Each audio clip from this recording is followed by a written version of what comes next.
So here we are from CIMFest with a surprise guest. If I knew he'd be here, we put on a panel. We have Deve Interactive coming here with their recent release, Lightbreak. Now, I understand that the Indie Cluster recently live streamed your game and completely messed up, didn't know how to play it, failed miserably. Okay. Indie Cluster streamed it and had a great time streaming it nonstop. So congratulations first on launching the game. And second, you have had some streams. You've gone through the indie dev marketing process. Instead of talking about the game dev, let's talk about the business process. What do you think about this part of it? You've been out for a little over a week now, just a tiny bit over a week and a day. So how does that first week and a day feel? Yeah, pretty okay. Like we didn't expect we didn't expect Lightbreak to be a commercial hit, just because it was our first project and a lot of ups and downs. So we went into releasing the game with basically zero expectations, but it's still been, in my book, a success because it really wasn't about a money situation for us, even though technically it's actually generating revenue. So yeah, I would call it a success. So we've had Lightbreak out at GGDA events. We've seen people play it. We've seen their reactions. Now you're getting streamers playing it, and you're watching them. You're wishing you jump through the stream and say, no, do this, do this. So how does it feel watching more people you don't know play your game?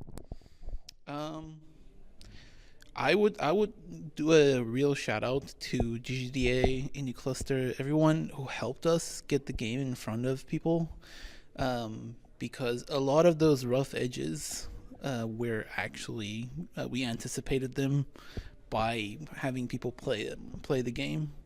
So yeah, that does happen sometimes with some people who are not very experienced with that specific genre that Lightbreak is in, but to a much smaller extent, which is great. So these days, it's very interesting how marketing has changed for games. We talk about that pre-build-up you try and do, getting folks talking about it on Reddit, et cetera. Then when you launch, right before you launch and after you launch, you got to have it in the hands of the influencers. Got to make sure it's there. And then you got to find ways for, since you're on Steam, for it to show up in that Steam algorithm, and that quickly comes down to the reviews. Last time I looked, your reviews were pretty good. How do you feel about them, and do you think you're getting enough? And how do you get reviews? So there is this shorthand that people say 1 review equals 10 sales. So reviews are extremely important. And one of the things that Steam internally doesn't count if you give away keys to people. And if they come and write a review, Steam doesn't count them. Oh, shoot. Even though I crowdfunded my key. Yeah. I paid for it. There are certain, like SteamDB counts those, but Steam itself, in order to like keep the, pure, they try to avoid like reviews that aren't directly purchase the game from Steam. But given that, like, I think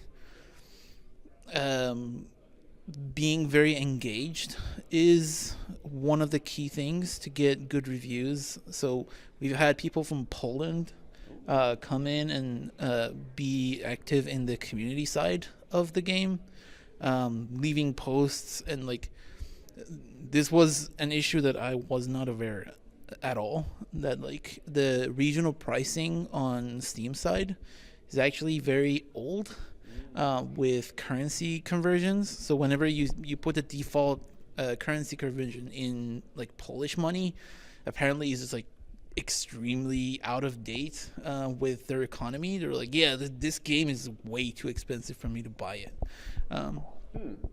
So we've had to like adjust our pricing on the Polish side. And like the people who were in our community, they were actually like, they responded very positively to that. So they posted on Twitter about it. Like, yeah, we reached out to these developers. They reduce the price. How cool is this? I'm like, oh, yeah, I'll do it. Like, I love hearing that. My games are actually popular in Poland. We've got a good Polish following for our games. Now I know I got to adjust that price when the time is right. All right, so game has been out. So how stressful was it when it launched for you? very, very, very stressful. Yeah, it was. Yeah, like I don't have any answer to that other than it was stressful. I can't swear here, but yeah, it was stressful. Were you just happy that the game actually ran when people downloaded it and installed it? Yeah, like I couldn't believe that. Like we had several playtests where we didn't encounter a game-breaking bug or a bug at all. I was like, I must be missing something. Like, it can't be this stable. Like, All right, very cool. All right, tell them where they can find Lightbreak. Lightbreak's available on Steam, on itch.io, very soon on Epic Games Store. So, thank you. Very cool. Congratulations, Sam, and the whole Thank Deep you. team.